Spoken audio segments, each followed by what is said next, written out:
Station. La station de la station. Bonsoir à tous. Nous sommes le mardi 6 janvier 2026. Je suis Marguerite Dutrache, l'hôtesse de vos nuits de culture, et vous écoutez Le Masque et la Plume dans le cul.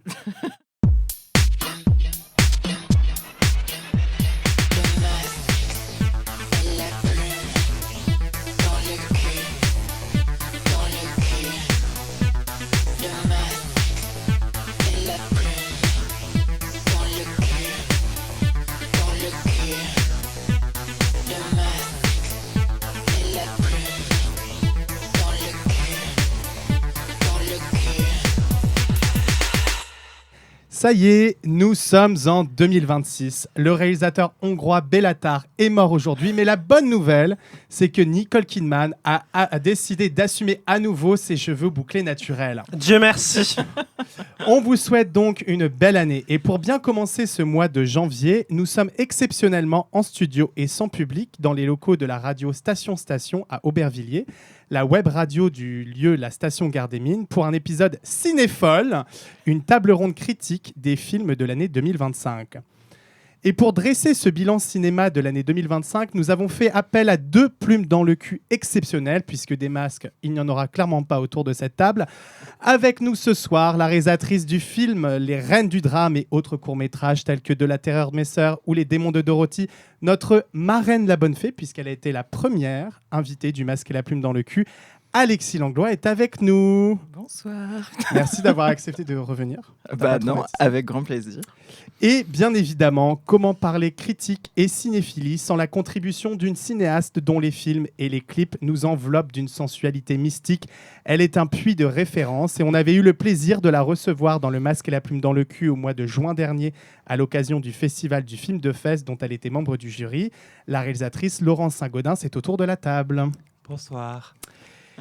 Et enfin, à mes côtés, nous avons le scénariste, réalisateur et drag queen Sami Cook qui remplace Babouchka Babouche, avec qui il partage une carte UGC, puisque Babouche est allé régler la situation au Venezuela. Bienvenue Babouche, Sami. Merci, j'espère que ça va bien se passer quand même. Et dans la grande tradition des émissions critiques, dont l'une fête ses 70 ans cette année et a visiblement copié notre nom sans nous consulter, Voleur. Toutes les prises de parole visant à perpétuer une culture critique basée sur la mauvaise foi, l'excès, l'hypocrisie et la mesquinerie sont vivement encouragées. Alors la sélection de ce soir est d'ailleurs personnelle et subjective et guidée par un goût du scandale. Sans plus attendre, commençons donc 2026 en discutant du film Alpha de Julia Ducournau, la réalisatrice d'un premier film très réussi, Grave, et d'un deuxième, Titane, qui n'a eu ni plus ni moins que la Palme d'Or au Festival de Cannes 2021. Elle est donc revenue en 2025 avec un film qui a coûté cher, des têtes d'affiche comme Tahar Rahim et Goshite Farahani, qui sont tous les deux kabyles dans le film, parce que pourquoi pas, et un scénario qui tient en une phrase: dans un monde dystopique, une mystérieuse maladie transformant les humains en statues de marbre fait des ravages. Alpha, une jeune adolescente, rentre chez elle avec un tatouage après une soirée arrosée et craint d'être contaminée par la maladie. Alors à titre personnel, je pense que le terme d'accident industriel est le plus adapté pour définir le film, dont je n'aime quasiment aucun plan. Mais pour en parler plus en détail, Laurence, toi qui es une grande amatrice de cinéma de genre, qu'en as-tu pensé? Est-ce qu'Alpha, t'as trouvé ça un peu bêta? Non, il faut juste que je me dise que je déposerai plus un seul film en commission après cette émission aujourd'hui, parce que le but c'est et qu'en fait je travaillais sur mon aigreur récemment. Je suis venu en écoutant Enya pour m'apaiser, mais ça va pas du tout être fonctionnel, je pense. Non. Le Alpha, oui, c'est vrai que accident industriel, c'est un peu ce que je me suis dit en sortant, parce que moi, ce qui m'a un peu sauté aux yeux, c'est que j'ai l'habitude de faire la part des choses entre quelque chose qui est de l'ordre de ce que j'aime ou ce que j'aime pas, de vraiment mes goûts personnels, et quelque chose qui va vraiment relever de quelque chose qui n'a pas fonctionné techniquement dans la faisabilité d'un film. Et en fait, ce qui m'a vraiment profondément marqué d'abord sur Alpha, c'est son image. Et juste, il y a un truc global où je me suis dit, on parle quand même d'aimer ces personnages, de créer de l'empathie, et en fait, juste, je trouve qu'il y a quelque chose au niveau des choix visuels du film qui sont faits, et je veux pas, c'est horrible de dire ça comme ça, parce que je ne sais pas quelles ont été les parties pris visuelles exactes de l'équipe image, mais il y a vraiment quelque chose en fait, qui ne redonne pas du tout de dignité aux personnages, qui ne les aime pas. Enfin, il y a vraiment quelque chose, moi je me suis dit, en sortant du film, je me suis dit, bon, bah, je me suis remise moi en question d'abord et je me suis dit, bah, peut-être que je ne comprends pas les partis pris du film et je suis allée voir un maximum ce que Julia Ducournau disait dessus. Et elle parlait essentiellement de vouloir redonner de la dignité, redonner de l'amour. Et en fait, en filmant avec ce filmage-là qui est hyper cru, qui en fait, aussi bien dans les cadrages que dans les choix de couleurs, que dans les choix dans les mouvements et tout, il y a quelque chose qui en fait, qui coupe les mouvements, qui coupe tout élan charnel, qui coupe tout amour en fait porté aux personnages et aux actrices. Et c'est ça, moi, d'abord, qui m'a profondément un peu choqué. Et en fait, après, c'est doublé par tous les choix de scénarios qui sont un peu odieux vis-à-vis de ce que ça raconte, vis-à-vis de parler de maladie, vis-à-vis de redonner de la dignité à des personnes malades. Et d'autant plus que ça me touchait particulièrement parce qu'on est dans une ère où c'est très à la mode de réutiliser les narratifs du cinéma de Cronenberg pour parler de redonner de la dignité, etc. Et on parlait avec Alexis récemment de son dernier film qui fait exactement la même chose qu'Alpha, c'est-à-dire parler d'une personne malade et de l'accompagner dans le deuil, etc. Film qu'on aime beaucoup. Voilà, film qu'on adore. Les linceuls de David Cronenberg. Qui m'a bouleversé. Et encore une fois, le traitement n'est pas du tout le même. Il y a vraiment un truc de en fait, prendre le temps. Et en fait, peut-être que c'est l'approche de faire un film de genre avant de faire un film empathique qui me dérange et qui en fait tranche beaucoup avec le cinéma de Cronenberg. Et donc Alexis, tu veux rebondir là-dessus ? Oui, ben moi c'est étrange, enfin je suis assez d'accord avec toi, le film m'a laissé un peu quoi, je dirais. De marbre Oui, de marbre. mais moi justement je trouve que c'est pas tellement la dimension film de genre, parce que en fait moi j'aime énormément aussi comme toi les films de genre et j'aime quand le genre s'empare de d'un sujet pour parler aussi d'autre chose, mais comment la mise en scène transmet de l'émotion. Et là je trouve que à la fois en termes d'émotion c'est assez sec. Moi il y a peut-être une séquence où j'ai été un peu ému, notamment la séquence finale que je trouve formellement pas si mal. Après, l'idée des personnes qui se transforment en marbre, je la trouve plutôt jolie, mais effectivement, je suis d'accord avec toi. Il y a un truc dans l'exécution que je ne comprends pas. Qu'est-ce que ça raconte vraiment ? Exactement. Ouais. Et moi, je me suis dit, justement, ce n'est pas un film de genre. Enfin, il y a quelque chose où j'ai l'impression qu'elle veut peut-être se démarquer en disant je ne suis pas qu'une cinéaste de films de genre. Moi j'ai un peu l'impression que le film nous disait tout le temps ça, et en fait je me suis dit mais pourquoi faire ça, pourquoi pas faire un film réaliste si tu n'embrasses pas le genre qui est en fait une toute petite partie du film. Et comme les films de Cronenberg qu'on aime, ou de Carpenter aussi, les grands cinéastes politiques, j'ai l'impression vraiment que là il y a un peu le cul entre deux chaises de faire des grandes scènes un peu presque à la désolé de dire ça, mais à la Keshish, la scène du repas extrêmement étrange où on se demande un peu, on a l'impression que c'est un peu une parodie de Keshish.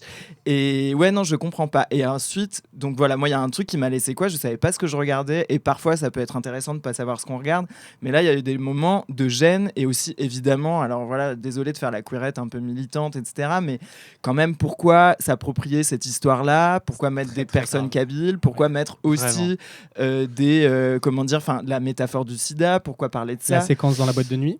La séquence dans la boîte de nuit, gênant. oui, en plus c'est glauque. Justement, tu disais que elle voulait redonner dignité à des personnages. Là, on a l'impression que toutes les personnes qui chopent cette maladie sont en fait parce qu'on peut filmer la marge avec un regard très amoureux, très aimant. Et là, effectivement, j'ai l'impression qu'elle savait pas ce qu'elle filmait. Et moi, je suis complètement d'accord avec toi. Je ne sais pas ce que j'ai vu, mais j'ai l'impression que c'est quelqu'un qui n'a pas voulu s'emparer d'un sujet, et je me suis dit pourquoi vouloir filmer ça de cette manière-là sans vouloir s'emparer du sujet. Et j'ai trouvé que c'était en tout cas j'ai trouvé ça assez gênant. Et puis surtout moi c'est pas l'image, même si l'image je suis d'accord avec toi, mais c'est la musique. J'ai l'impression qu'il y a eu de la musique tout le temps. Et en plus moi j'aime ça, j'aime De Palma, l'utilisation de la musique, j'aime quand la musique est au premier plan, etc. Mais là on avait l'impression que c'est utiliser la musique comme dans un téléfilm, parce que il manque tellement d'émotion et de mise en scène qu'on va mettre un gros paquet de musique. Et non, vraiment, alors que moi, je suis moins fan de Titane, mais j'aime beaucoup Grave. Et j'avoue que j'ai l'impression, je sais pas, je comprends pas ce film. Pardon, on me fait signe de me taire, donc j'arrête. Non. Et je pense qu'en plus, il y a quand même un sujet de production Elle s'est retrouvée avec des millions d'euros sans vraiment de productrice qui lui disait écris un scénario et retravaille-le. Samy, tu vas ajouter quelque chose ? Bah, tout d'abord, Marguerite, je voulais te remercier pour nous permettre de tirer sur l'ambulance comme ça. Exactement. Il y a quand même des fans. Hein. Moi, j'ai vu dans les cinéphiles. Oui, il y a des gens qui ont tort.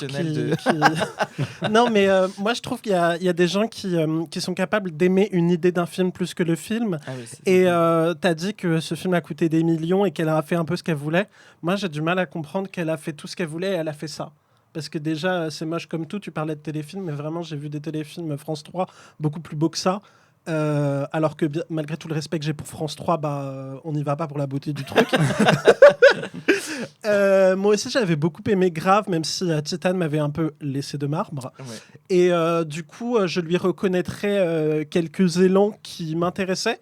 J'avoue que j'étais un peu excitée en découvrant qu'elle faisait un film sur le sida dans les années 80 au Havre. Quand le film était annoncé qu'on ne l'avait pas encore vu, j'étais là. C'est chouette de ramener du réel dans ce cinéma un peu formaliste, un peu bloqué. Et en fait, elle nous a menti sur le réel qu'elle ramenait parce que j'ai découvert qu'elle était kabyle. Du coup, en fait, c'est sûrement pour ça qu'elle... Elle travaille autour de l'hybridation, en fait. Ouais, c'est sûrement pour ça qu'elle ramène cette famille dans le film. Et pourquoi pas, tu vois, genre, je sens que ça lui est assez intime. Mais du coup, pourquoi... Alors, pardon, du coup, je retire ce que j'ai dit, je ne savais pas ça, donc oubliez toute... Non, mais c'est pas évident, elle ne le crée pas sur tous les toits non plus. Mais pourquoi ramener autant de métaphores et de... Pourquoi autant passer à côté de ton sujet et ne pas assumer ce que tu veux raconter et surtout le faire de manière aussi laide et ampoulée avec de la musique toutes les 5 minutes.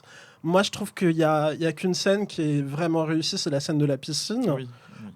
Qui pour le coup est une scène de genre qui s'assume contrairement à tout le film. Et bon, on en parlera un peu après. Je suis une personne qui manque d'attention. J'avoue que j'ai failli sortir de la salle durant cette scène dans le bus où on comprend qu'en fait il y a plusieurs timelines et qu'on l'avait pas réalisé jusqu'ici. J'avais tellement l'impression qu'on se foutait de ma gueule. Julia Nolan, en fait. Moi, pour être tout à fait honnête, je n'ai pas compris ça. Enfin, je n'ai pas compris les plusieurs timelines. Je suis sorti, on me l'a réexpliqué, je n'ai pas compris du tout que le film fonctionnait comme ça. Enfin. Ça tient pas la route. Et je pense que tu parlais de... Je trouve que c'est un film qui fait un peu réévaluer aussi les 2 premiers films de Julia Ducournau. Malheureusement. Et donc de se demander en fait qu'est-ce qu'elle explorait avant. Et moi, je me demande vraiment qu'est-ce qu'on fait après ça. C'est là où on se dit que ça, je sais, pour le coup. Titan, il y avait peut-être un peu une arnaque, mais on verra pour la suite. Moi, j'espère qu'elle saura se retrouver. Et puisqu'on parle d'Alpha, l'alpha male du cinéma bizarre, David Lynch, est décédé cette année, rendant des milliers de cinéphiles orphelines. Lynch a-t-il ressuscité cependant en la personne de Bigan, dont le film de plus de 3 heures, Résurrection, a fait beaucoup de bruit cette année. Alors, je ne connaissais pas Bigan avant Résurrection, mais Samy m'avait décrit son cinéma comme, je cite, un jeune cinéaste chinois très talentueux qui fait des films avec des couleurs bisexuelles. Alors, effectivement, le film est magnifique, une méditation sur le cinéma où l'on ne comprend absolument rien. Enfin, ça, c'est mon avis. Alors, je sais que je suis le seul à avoir classé ce film dans le flop 2025, mais je sais aussi que Samy s'est endormi pendant les 3/4 du film quand on l'a vu en juin dernier. C'est pas vrai. Voilà, je te donne la parole pour savoir si cette sieste a changé ta manière de ressentir le cinéma. Alors, fact-checker, j'ai, il est vrai, dormi une 30aine de minutes au milieu du film. Et je citerai cette expérience qui m'était arrivée devant le film The Assassin de Hu Xiaoxian il y a quelques années où j'avais eu le même problème de somnolence. Et où, comme avec le film de Bigan, pour autant, j'en retire une expérience très positive où j'ai l'impression d'avoir vu du grand cinéma, d'avoir fait un superbe ride, et je parle bien d'un ride de parc d'attractions, où moi, j'admire ce film qui, à la fois, cite le cinéma, qui raconte tout, mais en même temps rien, qui pour autant m'a énormément touché. Je ne saurais pas te dire de quoi parle le film, hein. Je ne saurais pas te le résumer clairement, et Dieu merci, c'est pas mon travail, mais j'adore. Et comme on le verra avec un film qui est à la suite du programme, Je crois que moi, j'aime beaucoup les films qu'on n'est pas forcément obligé de comprendre, mais qui nous font ressentir énormément de choses, qui nous font faire un voyage. Et je voulais revoir Résurrection cet après-midi. La neige m'en a malheureusement empêché, mais j'irai le revoir avec grand plaisir dans les prochains jours. Venez avec moi. Oui, puis c'est quand même une expérience. Voilà, la mauvaise foi est autorisée, mais l'expérience visuelle, notamment le plan séquence, est assez Et impressionnant. puis moi, j'adore les films qui sont grave pas moches. Laurence. Oui, c'est drôle que tu parles d'une ride parce que d'une ride de parc d'attraction parce que pour moi, ce qui a vraiment, le premier truc qui m'est venu après Résurrection, c'était mon grand coup de cœur de l'année qui était Reflet dans un diamant mort, qui est un autre film sur le cinéma On et un conseille. autre film comme ça ultra sensoriel qu'on comprend pas forcément et qui part qu'en fait dans une formalité absolument folle et pourtant qui a ses lignes directrices. Et moi aussi j'ai un gros problème d'attention, donc je pense qu'il faut vraiment y aller beaucoup. Enfin, pour que Résurrection ne m'ait pas perdu, je pense que c'était relativement généreux et c'est tellement généreux en termes de ce que ça offre en termes de possibilités formelles que je me suis juste laissé emporter. En fait, c'est un truc de kiffeuse. Moi, je me suis dit, j'ai un ami qui me disait récemment, le cinéma de kiffeur est réellement de retour, là, cette année. Mais c'est Et- grave ok. Et d'ailleurs, je précise avant de te redonner la parole, je me suis endormi, mais je t'ai grave pas perdu. Hein. Du coup, Oui. ta critique, Marguerite, ne me touche pas. Non, en fait, c'est vraiment ce truc d'en sortir et d'être incapable de décrire l'objet parce qu'il y a juste trop de mots, il y a trop de sensations. Et moi, j'adore ce truc premier degré. J'en parlais avec des personnes qui reprochaient peut-être au film son côté un petit peu jusqu'au boutiste, justement, dans ce côté premier degré, des grands sentiments, c'est un film qui se veut humaniste, qui se veut universaliste. Et, euh, et en fait, moi, juste le côté gros sabot, plus c'est gros, plus ça passe, ça m'emporte parce que ça rejoint un truc, tu parlais de De Palma, de kiffeuse premier degré, d'en fait, la scène en 1999, là, avant le passage des années 2000, j'étais en mode, mais en fait, Ouais, c'est ouf. je suis juste là pour kiffer et il y a rien d'autre qui est questionné et en fait, c'est fun, c'est juste généreux et c'est sur ça que j'insiste, c'est qu'en fait, ce que je préfère, c'est voir des réals qui en fait s'amusent et en fait tu sens que c'est un film ludique et comme Reflet dans un diamant mort, il n'y a pas un plan où tu sens pas le degré de fun qui est mis à le faire quoi. Et presque d'amour en fait dans chaque Ouais. plan. Parce que du coup, je réagis sur. Je n'ai malheureusement pas encore vu Résurrection, donc il faut que je le rattrape, donc je peux rien Mais dire. tu es valide, ma belle. Mais par rapport à Reflet dans un diamant mort, effectivement, il y a quelque chose de.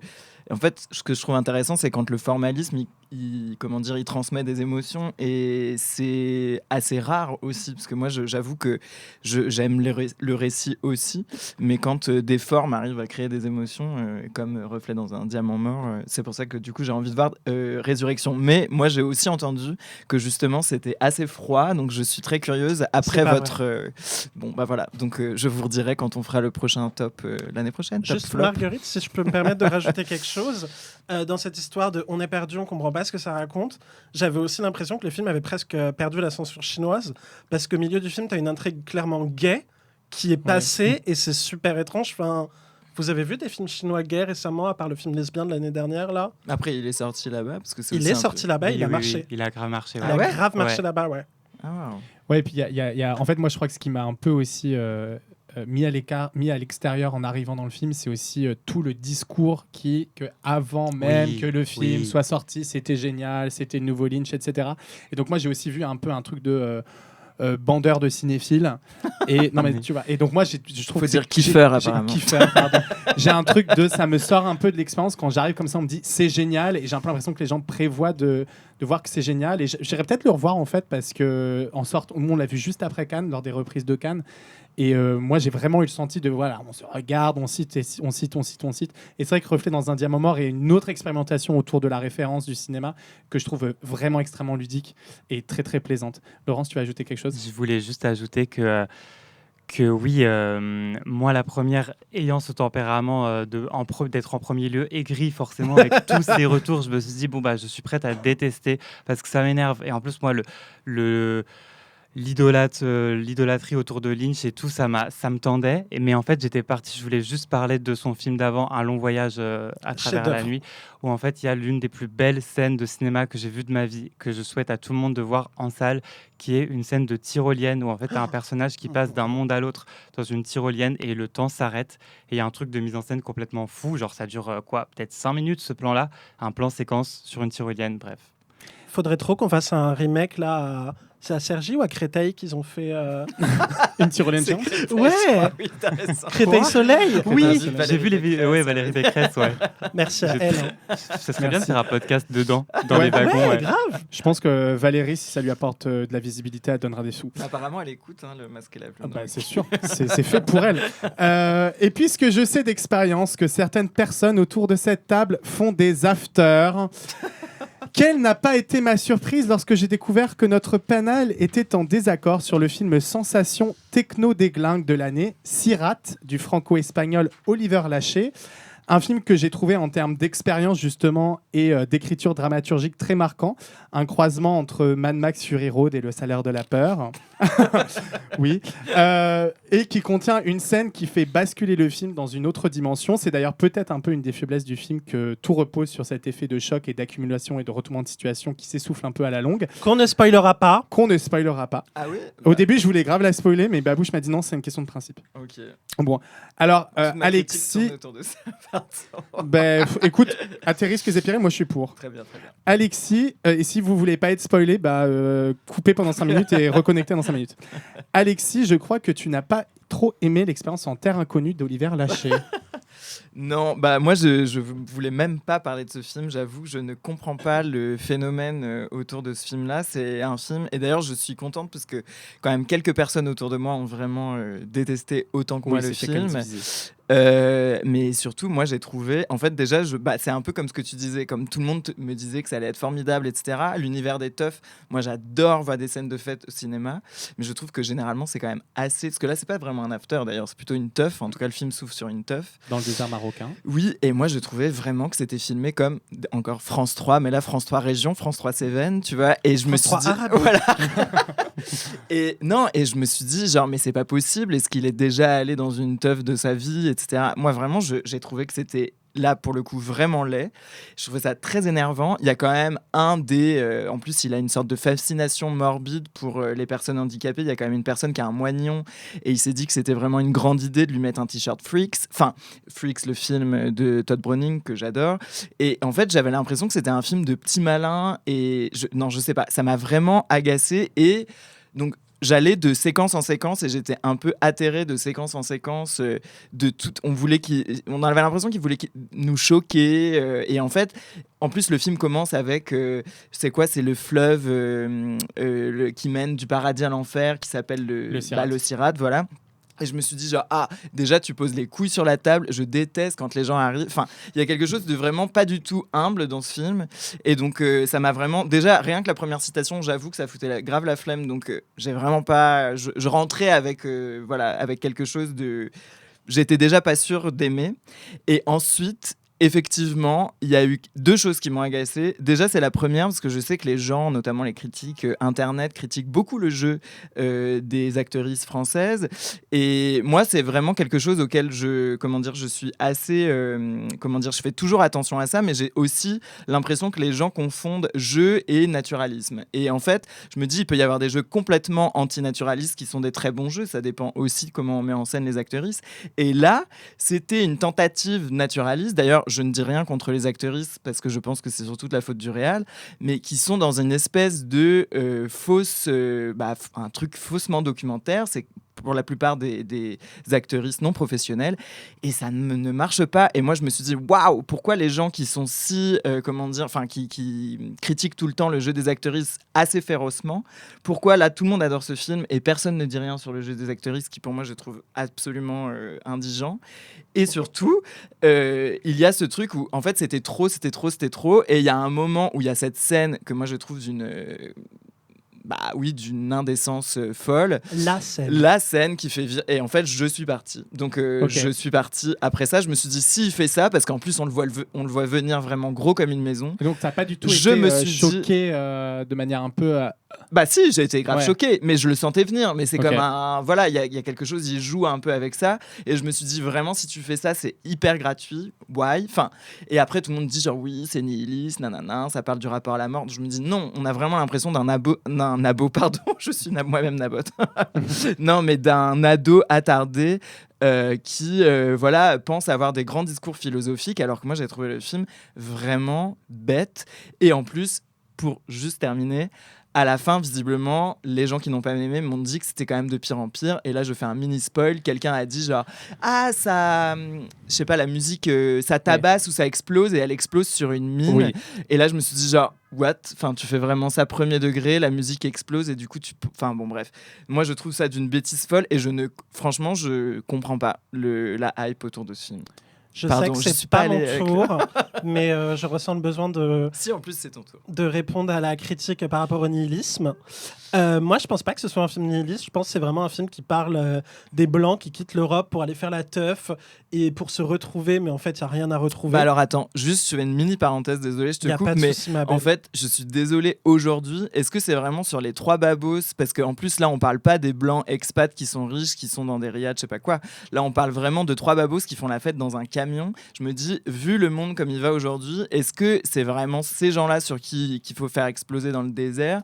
Est-ce qu'il y aurait pas un truc à... En fait, je trouve ça un peu petit. Mais moi, j'ai de la peine pour eux. Genre, Ah ouais je les vois pas comme des connards. J'ai vraiment de la peine pour eux. C'est-à-dire que je les vois comme des personnes. Clairement, en France, ils seraient au RSA à se faire chier. Bah, ils utilisent leur RSA pour aller à l'autre bout du oui, monde. Mais ils les tuent. Enfin, c'est quand même pas très sympathique. Là. On Mais parlait de dignité des t'as personnages. pas vu etc. la fin du film. Du coup, Tout le monde meurt sauf 2, sauf un. Moi, je trouve que la fin du film est très mélancolique. Je comprends qu'on aille dans le cynisme total et qu'on pense que c'est un film de petits malins. Je le comprends tout à fait. Il y a de ça. Personnellement, je suis une personne pure et naïve qui était juste sur mon siège de cinéma et qui a réagi au film dans un premier degré absolu. Et qui a kiffé. Ouais, cinéma de kiffeur. Encore une fois. J'aurais jamais dû dire ça. Je pense qu'il faut pas. Enfin, je sais que c'est aller du côté de l'indigence intellectuelle de dire ça, mais je pense qu'il faut pas totalement intellectualiser le film et que ce que j'ai vraiment aimé, c'est encore une fois, c'est une ride. Je crois que vraiment, je suis sur l'année de la ride. Je devrais peut-être retourner au parc Astérix. Ou à la Foire du Trône. Visiblement. Non, mais quand tu dis ride, je pense à Fury Road. Et là, de comparer ce film à Fury Road. Non, mais il y a tu vois. J'ai eu c'est les mêmes pas possible réactions devant de les ne deux pas y films. penser. Ah bah, J'ai eu les pas mêmes possible. réactions devant les deux films. C'est tellement Mais c'est tellement une citation que oui, vas-y Laurence. moi, je vous donnerai mon avis sur le film juste après, mais Vas-y, donne. je pense à... En fait... Non mais enfin moi je l'ai pas vu du tout. Je l'ai pas vu. Moi je suis parti du principe. Vas-y, Je suis go. parti du principe qu'en fait la hype me saoulait et j'avais pas envie de le voir. Enfin, ça m'a complètement déchauffé. J'avais vraiment aucune envie de le voir. Je savais ce que j'allais voir en fait avant d'y aller. Mais juste en vous en entendant parler, je me dis en fait ça me fait penser juste à Midsommar quand vous en parlez. Mais je sais pas, ça a peut-être rien à voir. Mais juste un vois pas groupe trop le de gens. Ok d'accord. Ça a rien à voir parce qu'en fait il y a ce truc pareil de le groupe de gens qui partent là comme un truc de vacances et ça raconte ça ou pas du tout? C'est Un moins peu. scénarisé. Ok. Un peu. Moi, j'ai préféré quand même Midsommar, même si Midsommar, je pense qu'il y a des limites sur ce que ça Super, raconte, Midsommar. etc. Mais quoi? Non, je pense que c'est super. Oui, moi Midsommar. aussi, j'aime Ouais. vraiment beaucoup. Après, je comprends aussi qu'on critique. Enfin bon, bref, on va pas parler de Midsommar, mais non, mais ça, pour moi, ça a vraiment. Non, Ok, c'est pas d'accord. ça. Et me pour demandais. conclure, ce que tu disais sur le jeu des actrices, moi je trouve que cette phrase au début qui cite le Coran fait que le film pour moi ne cherche pas un naturalisme. On est vraiment dans... Déjà on ne sait pas quand on est. Attends, On est la clairement dans caméra- un monde parallèle. Caméra à l'épaule comme ça, t'as le chef-op qui est... Non, mais pardon. Non mais dans désolé, Sorcerer aussi la caméra elle bouge. Hein. C'est pas pour autant que c'est un documentaire. Non, mais d'accord, mais justement, c'est une espèce de... Comment dire? C'est formellement, tu veux donner une impression de réel en faisant bouger cette caméra. On sait très bien, toi-même, tu fais des films. Le chef-op est jamais en train... Oui, mais- Il a pas Parkinson en train de faire... Et en fait, quand tu veux donner cet effet-là, c'est que tu veux donner par la vibration de la caméra un aspect un peu sur le tas, tu vois. Et ça, je déteste ça. Et je trouve que c'est... En fait, le degré zéro de la mise en scène, en fait, fais un cadre, arrête de faire bouger ta caméra. Pour moi c'est comme un D'accord. premier Taz. Faut pas trop y réfléchir. Bah, très En bien. tout cas, on n'aurait pas donné le prix du jury à Cannes. Ça a eu le prix du jury. Ça a eu le prix du jury à Cannes. Ouais. Waouh, ok. Moi, je trouve vraiment le film en fait tellement efficace que justement c'est un truc de petit malin, c'est juste genre ça marche. Mais moi non. en plus, Et je moi, me suis ça me vraiment fascine. fait chier, quoi. Le Ça truc m'a- avec le chien qui mange le caca. Enfin non, je sais Ouais, pas. ouais, ouais. Et moi Bon. je suis ravi que ça fasse autant d'entrées ce film. Et c'est vrai que le film a beaucoup En marché vrai- et c'est quand même une bonne nouvelle. Je me suis dit un peu ça. Je me suis dit, bon, je vais pas le voir, mais pour une fois, si ça peut être un film un tout petit peu plus auteur qui fait autant d'entrées. C'est pas Cédric Et- Jiménez. Hein. Ouais, je Ouais. me suis dit ça, Qui carrément. n'a Bah, pas marché franchement, je d'ailleurs. sais pas. Alors, si Sirat n'a pas fait boum boum dans le cœur de tout le monde, Elle a taffé ses transitions. Il n'y a pas de mauvaise transition. le film L'agent secret du réalisateur brésilien Kleber Mendonça Filho, lui, a fait l'objet d'un carnaval de critiques positives. Oui, j'ai osé. Prix de la mise en scène et prix d'interprétation à Cannes pour Wagner Moura. Et le film est en course lentement mais sûrement vers l'Oscar du meilleur film étranger. Alors, c'est le film événement de la fin d'année et je crois être une fois de plus en minorité, un peu lassé et parfois tout simplement perdu par les effets de détournement des codes du film d'espionnage. Moi, dans le genre, j'avais préféré Les Fantômes de Jonathan Millet. Cependant, si vous êtes fétichiste des pieds, il faut foncer car c'est finalement une éloge aux jambes poilues. Samy, tu veux prendre la parole? Vas-y. Je dois avouer que en voyant le film, j'étais très enthousiaste et plus le temps a passé, moins je l'étais. Dans le sens où la manière dont ça reprend tout ce que j'adore, les films d'espionnage, les récits nébuleux à la Inherent Vice ou que sais-je. Et en fait, je trouve que c'est un peu trop référencé, peut-être un peu trop HPI. Et après, je trouve que c'est une manière intéressante de raconter l'histoire du Brésil. Mais je vais pas avoir l'air très intelligent en disant ça. Je me demande si j'ai pas préféré l'autre film brésilien qui était sorti au début de l'année. Je serai toujours là de Je serai Walter toujours Salles, là, qui est un ouais. peu l'agent secret officiel. Genre, c'est un peu le film sur la dictature brésilienne officielle. C'est un peu l'agent secret pour les darons, en mode la première gros partie est mélodrame. super. Et j'adore les darons, hein, c'est pas la question. Mais je sais pas, je trouve que. En fait, c'est très bien fait, c'est très bien joué.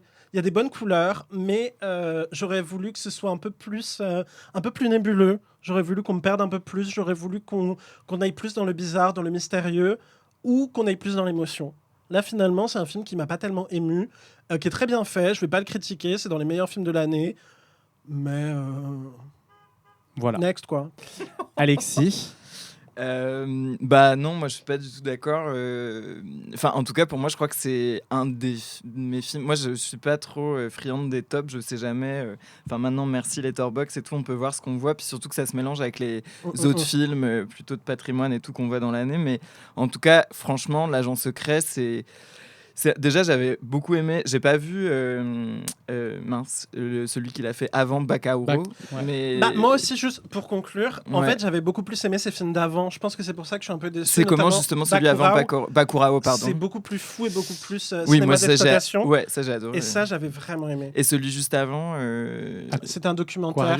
Aquarius. Non, c'est pas un documentaire. Non, je parlais de Ah, celui pardon. qu'il a fait juste avant pardon. celui-là. C'est un documentaire. Mais déjà, moi, je l'ai découvert avec Bacurau, que j'avais vraiment adoré. Et justement, moi, je trouve que c'est un cinéaste qui fait un peu tout ce que j'aime dans le cinéma. C'est-à-dire, il y a à la fois... il s'empare du politique. Et effectivement, moi, il y a des choses qui m'échappent parce que je connais pas bien l'histoire du Brésil et de la dictature brésilienne. Mais j'ai quand même l'impression qu'il s'empare d'une histoire. En même temps, c'est pas théorique.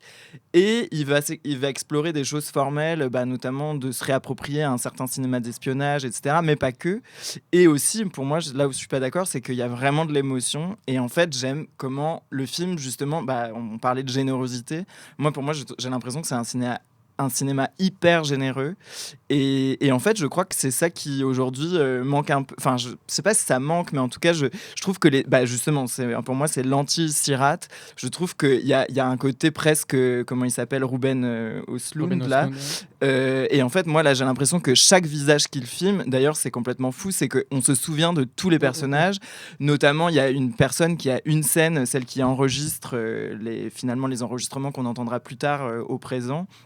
Mais il y a cette espèce d'espionne où on ne sait pas trop qui c'est, qui est sublime avec vraiment des cheveux noirs hyper longs, etc. Elle a une séquence, elle l'enregistre, on se souvient d'elle. Il y a aussi la mamie résistante. Et en fait, je me dis, mais comment est-ce possible de transmettre autant d'amour et surtout de croquer un personnage en si peu de temps? Parce que là, tout le monde existe dans le film.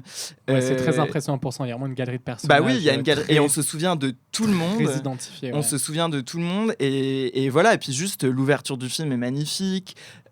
Justement, ça commence un peu comme un film de genre. Ouais, et pour moi, et l'acteur, déjà, il est sublime. En plus, il joue super bien. Et comment il se transforme. Et voilà, en fait, il y a aussi une croyance dans le cinéma. Juste, en fait, il filme des actrices. il les fait jouer. Il y a une croyance. Voilà, il change c'est le même acteur qui joue ensuite le fils 50 ans plus tard, etc. Et moi, c'est des choses. J'aime croire à la puissance du cinéma, à la puissance à la fois formelle et émotionnelle, pardon. Et non, et moi, ce film m'a vraiment bouleversé. Et vraiment, moi, j'aime vraiment. Encore une fois, je leur dis quand il y a des gens qui, en tout cas des réals, qui vraiment tentent de lier politique, émotion et formalisme. Et je trouve qu'il a vraiment, en tout cas, moi, le film m'a vraiment ému à plein d'égards, quoi. Laurence? Non, mais on critiquait les personnes qui avaient déjà leur avis avant d'aller voir un film, mais je pense que je vais adorer. Enfin, je l'ai pas vu moi, et je l'ai repoussé parce qu'il y avait beaucoup à voir sur cette fin d'année, mais j'ai absolument rien à dire dessus, sauf que bon, là, tout ce que t'en dis, Alexis, c'est quand même à 200% tout ce que j'aime, et ça a l'air d'être un cinéma hyper charnel à tous ces endroits. Enfin, je pense qu'il y a aucun monde où j'aime pas, quoi. Non, mais en plus, moi j'étais dans la critique, mais parce que le film a pas si bien vieilli que ça, moi, et en même temps, je me dis qu'il faut que je le revoie parce qu'il y a plein de choses que j'aime dedans. Peut-être que notre rencontre n'a pas encore eu lieu. Après, je me dis la même chose, ouais. J'ai vraiment eu l'effet Résurrection ou Sirat, c'est-à-dire qu'absolument tout le monde autour de moi m'a dit, mais en fait, et les gens qui l'avaient vu en avant-première à Cannes déjà à l'époque m'avaient dit, mais c'est le film de l'année, c'est ce film-là et Résurrection, quoi. Moi, mais justement, des fois, moi, Sirat, j'y suis allé aussi parce que, en plus, comme ça parlait de teuf, etc. Enfin, tu vois, et je veux dire, j'ai eu la même chose sur l'Agent secret et sur Sirat, et puis parfois, ça, c'est très agaçant, comme pour mon cas sur Sirat, et des fois sur l'Agent secret, en fait, j'ai compris pourquoi les gens étaient émerveillés par le film, quoi. Et d'ailleurs aussi, j'aime comment il lit et il parle du cinéma, enfin notamment toute la question, enfin la sous-intrigue sur les Dents de la Mer, etc. Enfin, je sais pas, avec l'enfant. Non, quand même, je trouve qu'il arrive à entremêler des choses. En fait, je sais pas. Justement, c'est foisonnant. J'aime bien parce que c'est un mot qu'on dit beaucoup, de manière péjorative. Mais moi, je trouve que le film, il est foisonnant, mais dans un flux de générosité et en même temps les choses se font écho et sont hyper cohérentes. Non, j'ai trouvé que c'était assez brillant et je sais pas comment il a écrit ça d'ailleurs. C'est un film qui a clairement des multitudes et moi, même si je suis un peu déçu, là ça m'a vraiment donné envie de refaire tous ces films, de tous les revoir, parce que notamment nous qui sommes un peu des cinglés du cinéma, il a un rapport à ça qui est à la fois dans la citation, c'est clairement un type très intelligent qui a vu plein de films, et en même temps, son cinéma n'est pas du tout hermétique, quoi. Et ça, je le respecte. Mais oui, c'est ça. Et puis moi, je crois qu'aujourd'hui, quand même, on est en 2026 maintenant. En fait, je me dis, aujourd'hui, quand on fait un film, on est forcément pétri d'images. Et en fait... c'est quand même un peu naïf de penser qu'on va faire un film et inventer de nouvelles images et je trouve que c'est un cinéma qui prend un peu à bras le corps. C'est pas postmoderne, mais c'est juste qu'en fait t'écris un film et en fait t'as l'histoire du cinéma en toi, ou en tout cas ta cinéphilie en toi, et j'ai l'impression que c'est pas justement petit malin, c'est plutôt que ça fait partie de lui et il utilise ça comme des souvenirs d'enfance ou des émotions qu'il a ressenties, et c'est ça que je trouve très beau. Oui, c'est vrai qu'avec Résurrection, l'Agent secret donne envie de voir des films et d'en savoir plus sur le cinéma. Et je dirais même que peut-être le dernier tombe dans cette catégorie, puisque nous étions au Brésil. Nous remontons vers le Mexique pour discuter d'un film dont le titre est Queer de Luca Guadagnino. Pardon, ça va se taper. Luca Guadagnino, qui est le François Ozon du cinéma artistique américain. Non. Puisqu'il sort un film par an. Alors, Queer est l'adaptation du roman du même titre de William S. Burroughs, qui suit les errements d'un Américain gay et alcoolique dans les années 50 à Mexico City. On y découvre que oui, les expats gays américains au Mexique sont bien problématiques, surtout lorsqu'ils sont à la recherche de l'ayahuasca. Alors, Daniel Craig livre une performance que je trouve vraiment magnifique et qui a été totalement snobée par la course aux awards, comme d'habitude. Alors, est-ce qu'on dit ecstasy ou extano à Queer? Laurence, vas-y. C'est un grand oui. Moi, Dieu sait que j'aime le cinéma qui est avant tout avec une charge érotique de chaque plan.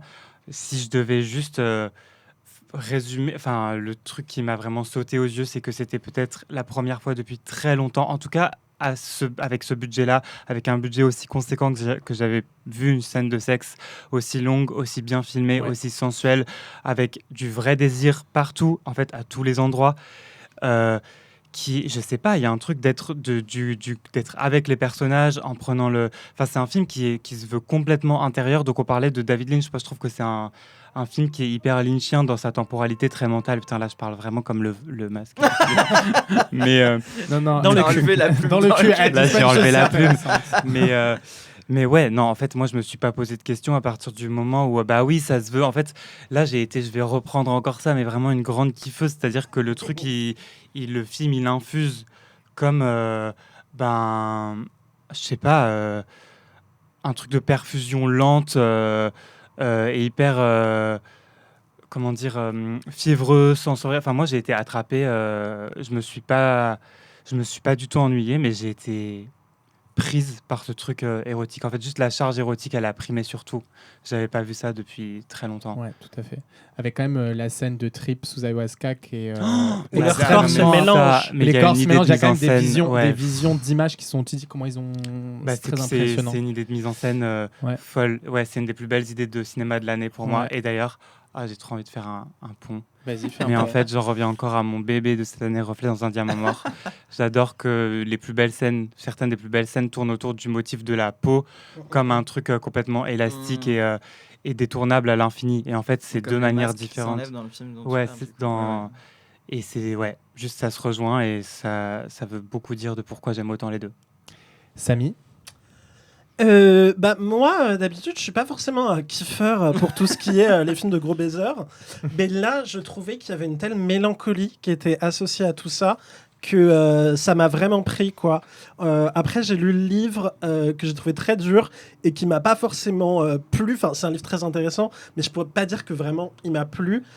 Mais par contre, j'ai trouvé que c'était une adaptation tellement intéressante, à la fois du livre, à la fois de la vie de Burroughs, comme ce blanc qui arrive au Mexique, qui à la fois est un connard, qui à la fois, d'un point de vue de l'histoire queer, fait un voyage passionnant. L'ayahuasca et les scènes de trip, ça peut être super ringue. Là, c'est pour moi une des plus belles scènes de l'année. Encore une fois, cette scène avec les corps qui fusionnent et... comme tu le disais, Laurent, ça faisait longtemps que j'avais pas vu un film, disons-le, vu que ça s'appelle queer, mais c'est quand même très gay, un film gay avec des scènes de sexe à un tel budget qui dure aussi longtemps. Et pour conclure, je dirais que c'est triste qu'il ait été ignoré par tous les awards, parce que pour moi, c'est le rôle de la vie de Daniel Craig, quoi. Vraiment. Il est exceptionnel. C'est incroyable, ouais. Et surtout, je trouve que c'est intéressant que ce soit un type qui n'est pas gay, qui ne soit pas gay, qui joue le rôle, vu que Burroughs, il y a tout ce côté de pas s'assumer, d'avoir ce passé hétéro, et je ressens ça dans son jeu, quoi. Je suis presque étonné que ce soit pas un gros fagot, quoi, mais force à lui néanmoins. Alexis, tu veux ajouter quelque chose?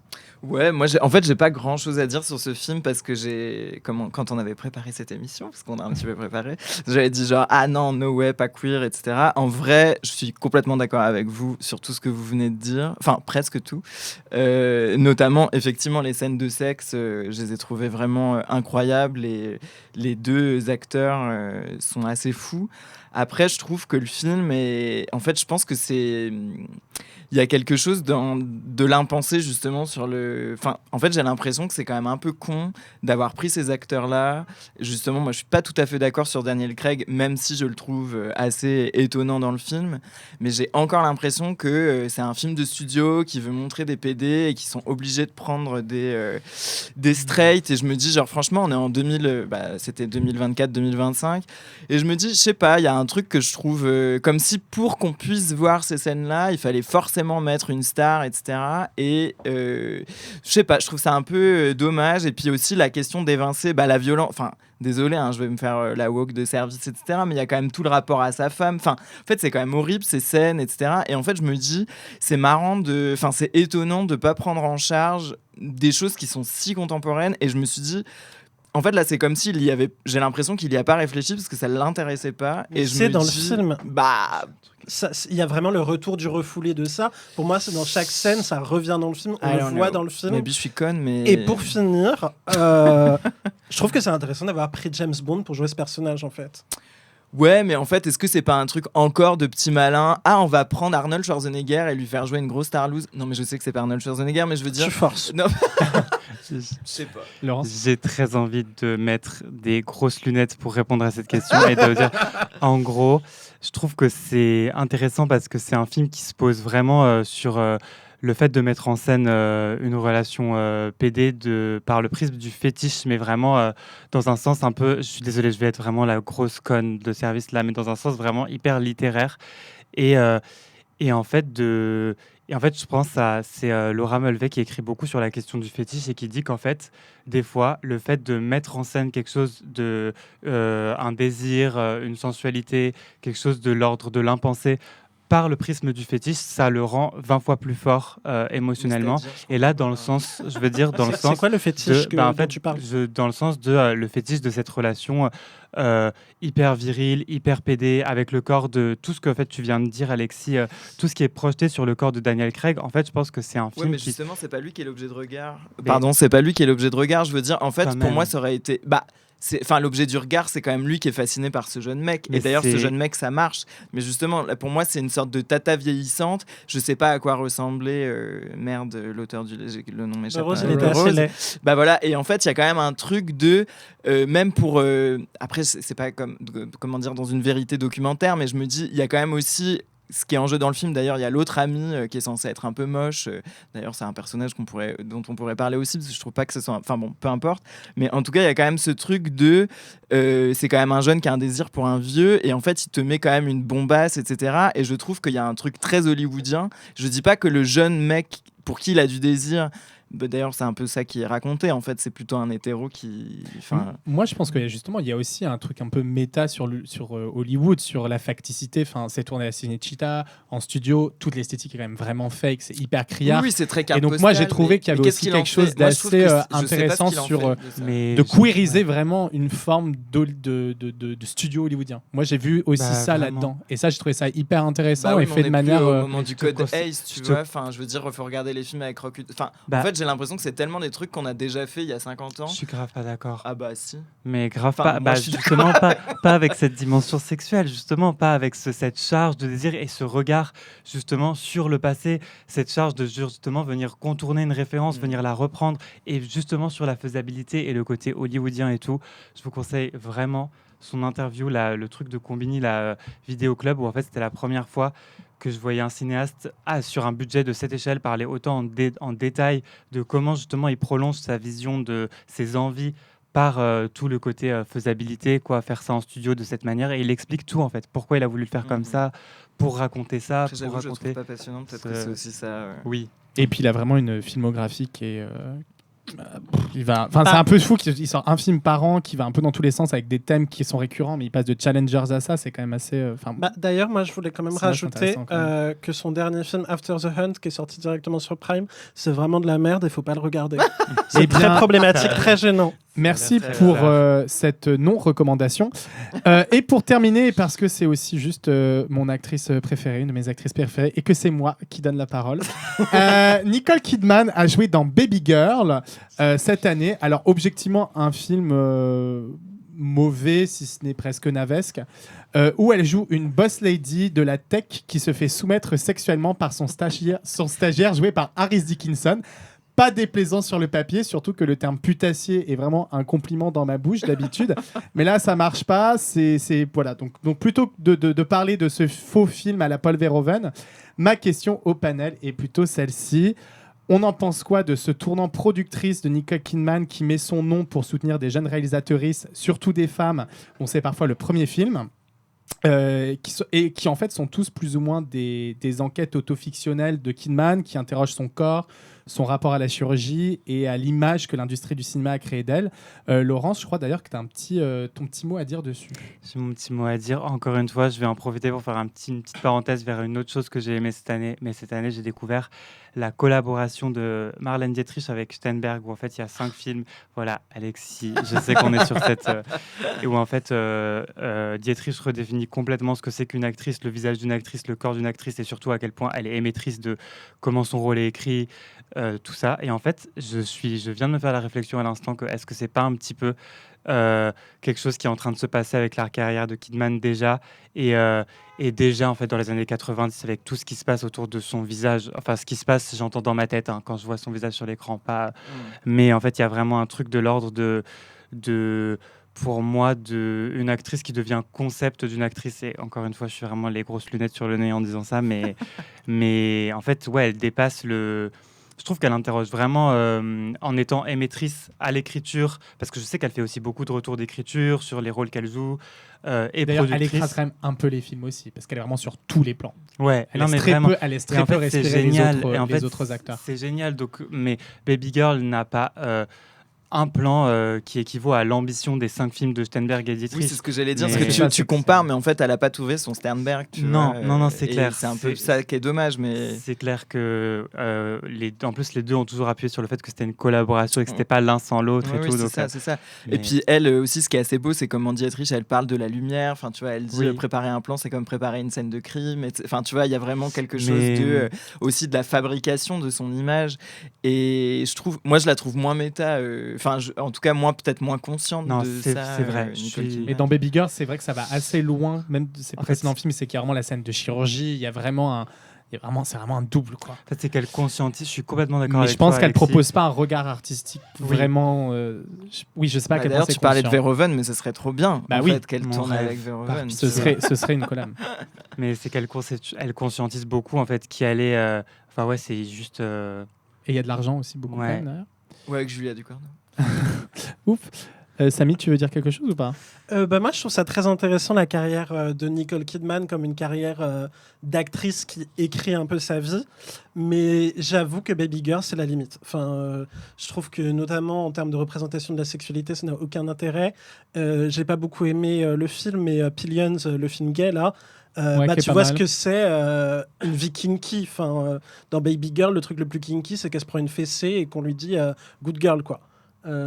Parce que t'as aimé. Moi, j'ai pas vu Pillions, mais je suis J'ai très pas, trop aimé curieuse. j'ai pas trop aimé le film, mais j'ai largement préféré à Baby Girl, qui est un film que j'aime pas du tout et qui, je trouve, rend un peu trop évident ce qu'on a dit depuis tout à l'heure, que Kidman essaye d'agir envers sa carrière comme une productrice, mais sauf qu'en parallèle, elle fait plein de séries complètement nulles. À part Expat, qui est une très bonne série sur Prime, mais toutes ces séries Netflix, c'est vraiment affligeant. Et je suis. Peut-être qu'avec sa nouvelle coupe de cheveux, ça veut dire qu'elle va N'est-ce amener sa depuis carrière qu'elle est dans une plus- nouvelle depuis direction, qu'elle est on sait plus, pas. elle est plus avec Keith Urban, qui est devenu Trumpiste. Peut-être Mais, qu'elle va. ouais. Ouais, disons, c'est Simon Tom Cruise. Après, Keith dans Urban, les c'est- années 90-2000, c'est vrai que sa carrière est passionnante et que c'est une actrice qui clairement est très intelligente, très intéressante. Juste, je pense qu'elle méritait un peu mieux que ce film. Ouais, et puis il y a vraiment, moi, un truc qui m'a trop agacé, c'est que vraiment à 10e minute du film, il y a Dancing on My Own de Robin dans une salle d'afterwork, et c'est vraiment horrible. Et c'est en mode genre, non mais tu mets cette musique-là et tu me filmes ça comme genre vraiment, mais France 3, TV5 Monde, c'est pas possible. décidément, C'est France littéralement 3, ça- ma chanteuse préférée, mais cette scène est d'un ringard. C'est horrible, c'est vraiment dommage. Donc on arrive sur les 5 films qu'on avait prévu de débattre. Alors pour conclure, je vous propose de vous donner chacune la parole pour une plume et une épine. Un film d'hier ou d'aujourd'hui que vous avez vu cette année, que vous avez aimé, et l'autre que vous avez détesté. Alexis, Ah, c'est quoi ta putain, plume et ton épine? Alors, ma plume, je pense que je vais dire le film de Louise Aymon qui s'appelle L'Englouti, qui est sorti. On adore. Voilà, donc c'est vraiment limite puisque c'est sorti il y a une semaine. Mais bon, voilà, moi j'ai vraiment adoré ce film qui est un film voilà, qui est juste. Bon, pardon, on bitch sur moi parce que j'arrive pas à me concentrer. Mais non, voilà, j'ai trouvé le film assez étonnant.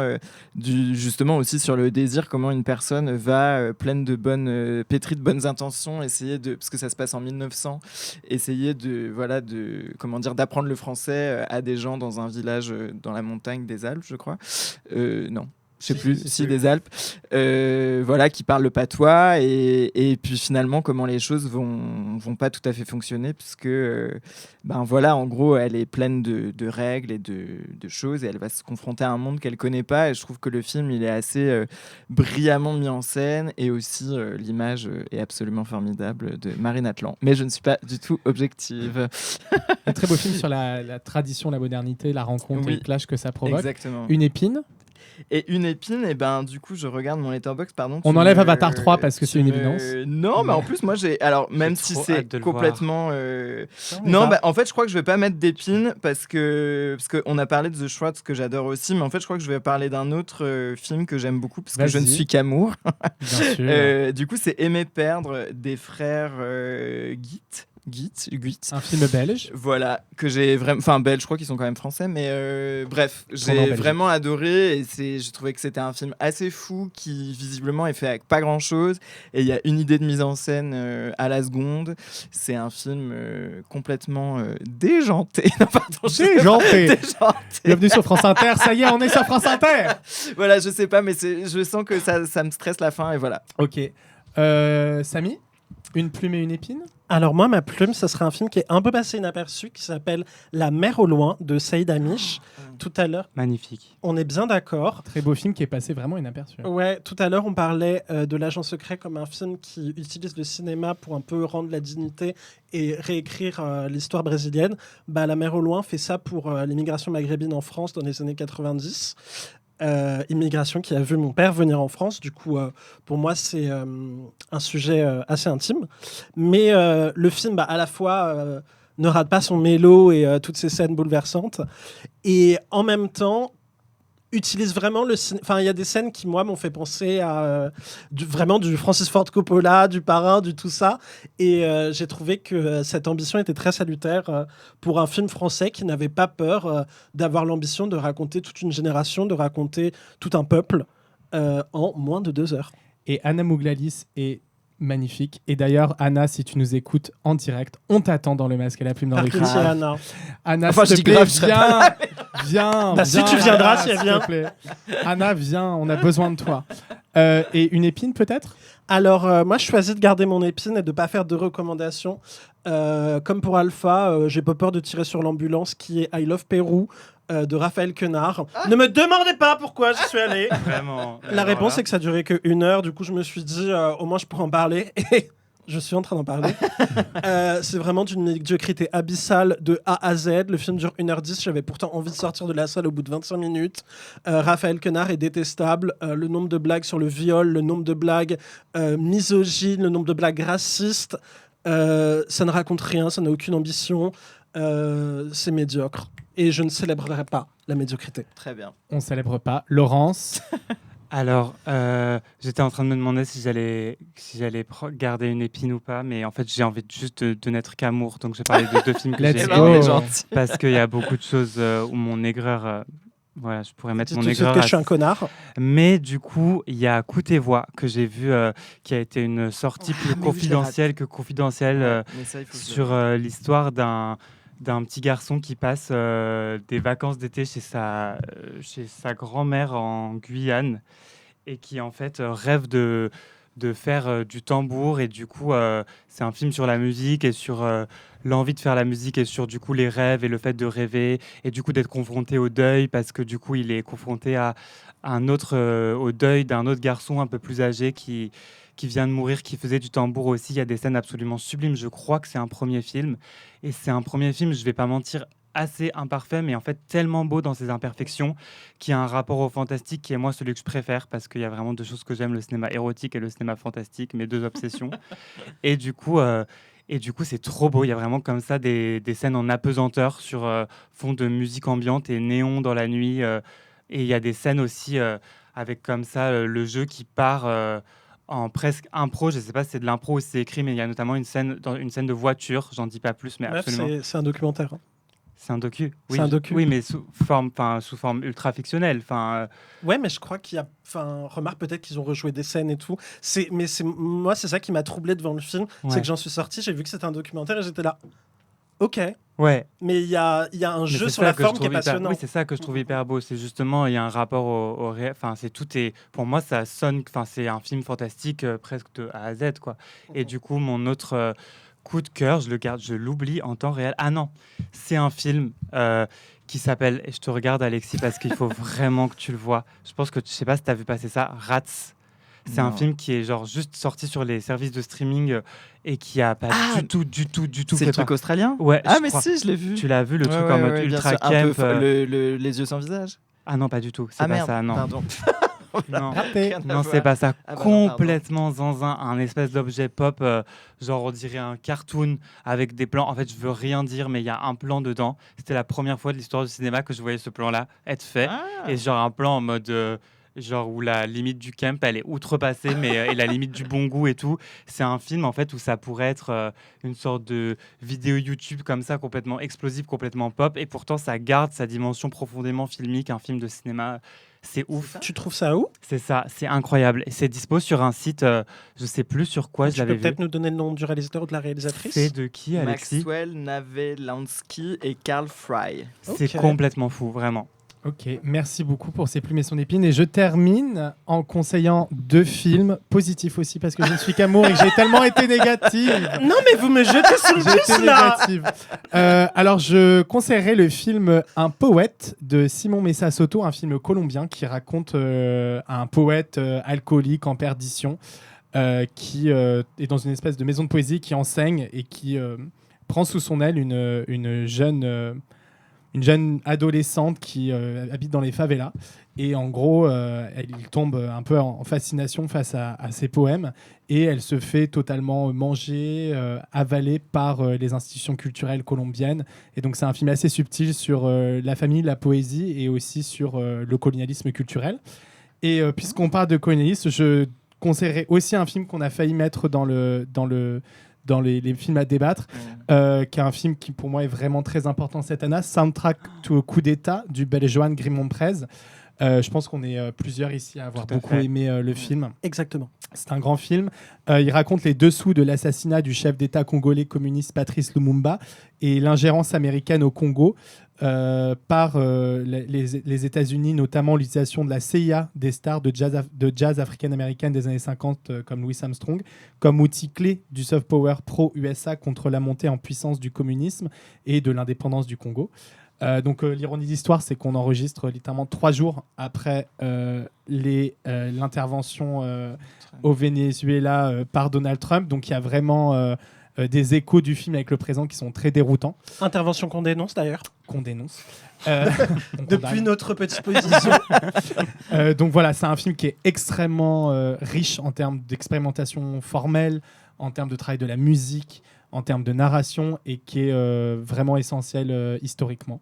Donc tu vas dire quelque Je chose, voudrais Laurence ? juste dire que c'est le plus beau montage que j'ai vu cette année. C'est très impressionnant. Ouais. Et je crois que le film a su trouver son public au fur et à mesure des séances, a été très accompagné en tout cas en France.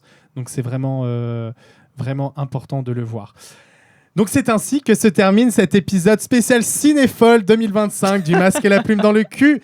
Un énorme merci à Alexis Langlois et Laurence Saint-Gaudens d'avoir accepté de venir partager leur avis avec nous. Merci à vous, merci à vous. C'était Merci trop à bien de vous. vous avoir encore une fois.